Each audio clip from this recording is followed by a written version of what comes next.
you're overcomplicating all the inner child stuff. You don't need to make it weird. Just literally go out and play. So when I started to hear that being in touch with your inner child was the unlocking of all that you've ever wanted and needed, and being in peace and being in harmony with yourself and healing, I was like, okay. And then I heard the way people talked about it and I was like, ew, don't make it weird. Don't make it weird. And if you like making it weird, like that's fine. And making it weird is subjective, okay? Fine. It is just not for me to be like super woo woo about this or just very like overly like this about it. Like for me, my inner child is just a cute, playful little thing. Honestly, actually, my inner child was like kind of serious and kind of like sus for good reason. And actually, a good part of me that I should be in touch with because there's so much to be discerning of in the world. And she was discerning. My parents would actually say that as a baby, I'd be like I wasn't a smiley baby, which is so funny because now I have the reputation of just being someone who's smiling and laughing all the time. And that is authentic to me. There's probably parts that aren't, but you know. But yeah, like as a kid, I was just like, and it's probably because my family had so much access to them and so many people around at all times. And I was just like, wait, hell yeah. Hell yeah. I love that. Love that part of me. Love that about me. But anyways, but my inner child, but the truth is they have this innocence that the world is bigger than them. They have awe, they're present, they're playful, they're silly, they're uninhibited in many ways without shame. And it's all about that. It's all about reconnecting to that energy. And so who you were as a child does define what you're looking for now. Everybody's is going to be a little different, but those are the broad and general themes. So when I first moved to Hawaii and I was ending a past relationship, I went through like a full rebirth all in one. I left a partner. I stopped being best friends with my best friend of my whole life. My computer crashed, and also um yeah, ended that relationship and then moved to a completely different place in the middle of the Pacific Ocean. That was wild, wild, wild, wild time all at once. And it was so powerful. Oh, I also had like a major career change. So, yeah, Rebirth City. And one of the things I wanted to guide me along that time, not because I was looking for inner child work, but because I just wanted to come down to the innocence and the simplicity of things. And so and I just wanted to stay connected to me. Nobody else, after years of self abandoning, after years of getting caught up in everybody else's stuff and catering to everybody else's inner child and maybe underdeveloped child that's in the driver's seat instead of in the back seat lovingly. That is something that I decided I needed to be in touch with. So I wrote the list and I wrote who my inner child, like what little baby version of me loves or something. You can title it however you want. And so I wrote, anything. And it wasn't like, again, I'm not trying to fit a mold. I think there's so much of people trying to fit a mold, myself included. For years, I think I was trying to fit like someone else's inner child connection protocol and who their inner child was in a weird way. And I'm just like, as soon as I just let it be authentically mine, that's when it all clicked for me. So again, take mine with a grain of salt and make it yours. But I wrote the list and it was, yeah, she loved fucking cats, loved cats, freaking weird about cats. And then I wrote down Barbies. I wrote down Barbies. And that didn't seem the most like spiritual, right? Because I feel like Barbies are also half the reason all of us got body dysmorphia. But I'm like, I don't fucking care. Because when I was 7 years old, I did not give a shit about body dysmorphia or the reasons why that was or was not PC or whatever. I just loved Barbies. Okay. So I wrote it down. I also loved Bratz and my scene dolls. And I just wrote all of the things down. I wrote like I love to play dress up. I wrote that I love to play fairies. I loved ghost hunting, obviously. I love to pretend that I was a witch. I loved singing actually and dancing. And I loved Maui with a burning passion. And so already it felt like I was in touch with that part of me. And that's probably why it resurfaced, because they do say that when your inner child feels safe enough to come forward, she will, right? So, or he will, or they will. Because when you are in a playful, when you are in a state of connecting to yourself, really, again, this is why I'm trying to not overcomplicate it. You're connecting to your inner child too, because that's the part of you that's still ever present. That's the purest, most innocent, truest part of you. So I moved to Maui, not thinking because I was doing inner child work, but because I had always wanted to do that. And I realized that if anything, that was the truest part about my inner child. The part of me as a young girl that just loved being here, just running barefoot in the jungle, picking flowers, picking fruits. So, of course, those things are on my list too. Dancing in the rain, just being free here in the jungle and climbing trees, and again, all my inner child stuff. But I didn't have to think of it in this like weird way. I just thought of it from that point. I don't know, maybe I'm being weird about it, but I just felt like I was so turned off by the jargon around it and the way people connected to it that I didn't connect to my inner child because of it. I was like, I don't really like this way in. But what was so natural is, yeah, I started to live the life I wanted, and my inner child rose. My inner child came through and was like, yo, sup, I feel so safe now. And that just makes sense. When you're happy and you're safe and you're in your joy, you can be more playful, you can be more silly, you're more in the present moment, right? Those are all the inner child qualities. So it's all just synonymous with creating your joy and safety is connecting with your inner child. And you can be a bit more intentional about it by writing that list and then just starting to choose those things in your day-to-day life. I almost got a Barbie, I didn't, but I almost built an altar for my inner child. I started and then I didn't finish. But what I realized is I didn't need to be all weird about it either. But also I do actually like altars. They do help me like connect and have like a moment of reverence to a part of me or my ancestors or whoever I'm going to be connecting to. I don't do it that much. I like maybe once a year I'll do something like that. But I will say there is power to it because it's just about the reminder and the connection. Some people might say it's more spiritual than that. I think it's just the reminder and the connection, and that creates magic. Where you put your attention, energy flows, right? Where intention goes, energy flows. So I started to build that. And then I realized I'm already living that. I don't need to build some little like kitschy thing in my bedroom. I am my altar. And that's the truest and realest work, because we could read a million books, we can journal a bunch, we can build the altars, we can meditate, we can pray, but are we actually our prayer in action? Are we actually living the life? Are we our own altars? Because ultimately that's what we're doing. We're building an altar for whatever we're doing for ourselves, to embody something deeper in ourselves, connect deeper in ourselves to source, whatever, but it's still one and the same. So I was like, wow, I actually am living this. I'm being so playful. I'm dancing. I'm living in Maui. I'm frolicking on the sand. I'm picking flowers and fruits, and I'm I'm literally doing it.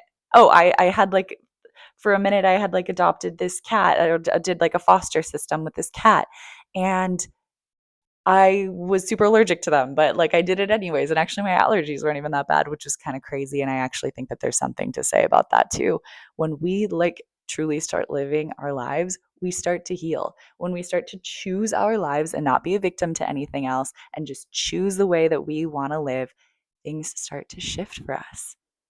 That was a crazy one.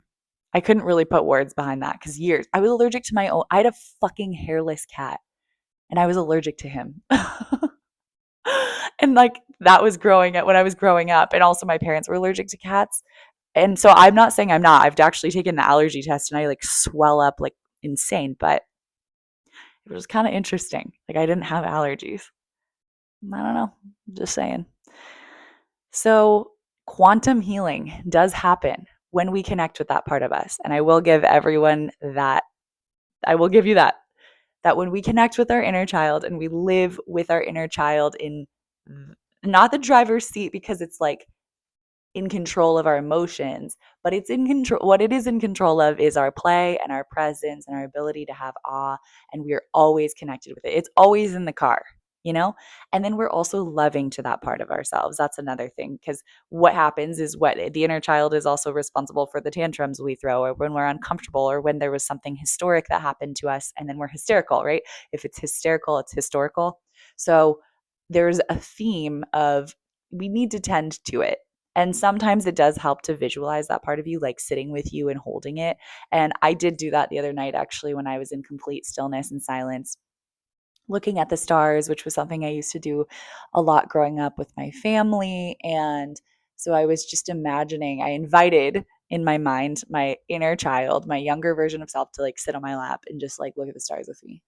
And it was super loving and it felt good. It feels nourishing to be that loving to the part of you that's so young and so innocent. And especially when there's something reactionary going on, to be like, hey, I can see that this is the young part of me. Like this is an activated part, the younger part.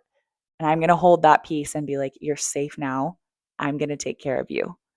That's also super empowering. What is that? Also, reparenting. Reparenting is showing up in ways for yourself that maybe your parents didn't show up for you. So, being more emotionally sound, being more accepting, being more compassionate, empathetic, kind, patient, loving, whatever. Like, whatever you didn't get and you're like, I'm a victim about because my parents were like this, like, I get it, it blows. But you have to now take responsibility for your own well being and give love to the part of you now. Give love to yourself that way now. Every time you want to beat yourself up, every time you want to like push really hard, every time you don't want to give yourself compassion for something that you're going through that's challenging, or gaslight yourself, or whatever it is that you used to experience, can you now just be like, oh my gosh, you sweet little baby, that's tough. That's tough. I'm here for you. If you need some rest, if you got to chill, you can cry, you can experience whatever you need to experience. All of those things, like that is inner child work, that is reparenting work. That's really important. And yes, again, I've seen people do it in these ways that don't resonate with me, but they might resonate with you. I don't know, maybe it's because I actually did get a lot of like tough love, and the voice, the voice of my own real mom is so far from the like, okay, sweet little love, you're gonna sit on my lap. Like, it's so far from that. Honestly, that probably is what it is if I think about it. And oh no, I'm getting a call. Okay, we're good. I hope that this sound still works. Hold on. Okay. So yeah. So do what works for you. But make it, that's what I'm saying, make it authentic to you. You have to make it authentic to you, or it's not going to sit, it's not going to flow, it's not going to be real. It's going to feel like work. The inner child stuff doesn't need to feel like work. It's actually really sweet and fun and light and natural. It just pops up when it pops up. And and yes, you do act intentionally around when you're trying to add play. And this is the other thing that I was going to say. All you have to do, and again, your version of inner child, but I think this is actually pretty synonymous for most children. Maybe not. Maybe not. All you have to do is play camp games with your friends. That's it. And once you do that, you're back, baby. That is my philosophy, genuinely. Like, I mean, really tell me in the comments if who didn't like camp games, who didn't like bobbing for apples, who didn't like a three-legged race, who didn't love a sack race, who didn't love all the stupid things, a spoon, an egg drop. Are you guys kidding me right now? A piñata. That's my favorite. Just do more of that. Literally, you're fine. Like, you don't have to make this so weird, is what I'm saying. Like, just stop making it weird. Just do that. Just get a slip and slide, make it out of trash bags. That's what we used to do. Just cut open a trash bag, lay it out, like pin it down, whatever. Hose. Okay. Again, not that. Oh, a pinata from the 99-cent store that you tie up over a freaking like a tree or anything that has stems or whatever, and invite your friends and beat that up. Like, what? It's so easy. And people always tell me that play hide and go seek, for crying out loud. Oh my God. Find a body of water, play sharks and minnows, play Marco Polo. Colors, remember that one? where you had to stand on the end and like say all these colors. And if someone says your color, then you have to swim. And it's like, what? You could just make anything up. It's so crazy. And then when people would be like, mine was periwinkle, you didn't say that. Mine was yellow orange. Mine was razzle dazzle rose. You guys remember that crayon? Again, if this is like foreign to you, this sounds crazy. Like that's when I'm going to have to say, like, get help. Start putting in the time. You need to play camp games. You need tomfoolery in your life.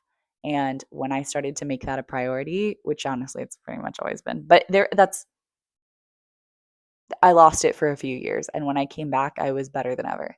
And guess what? Everybody loves my parties because they get the opportunity to be a kid again. And it's crazy because like they don't give that to themselves. And I'm just sitting here like, what the heck? You guys, you don't have to wait for me. You can do this at any point. And that's my message to you today. Don't wait for me to throw you a camp game birthday party. Throw it for your damn self.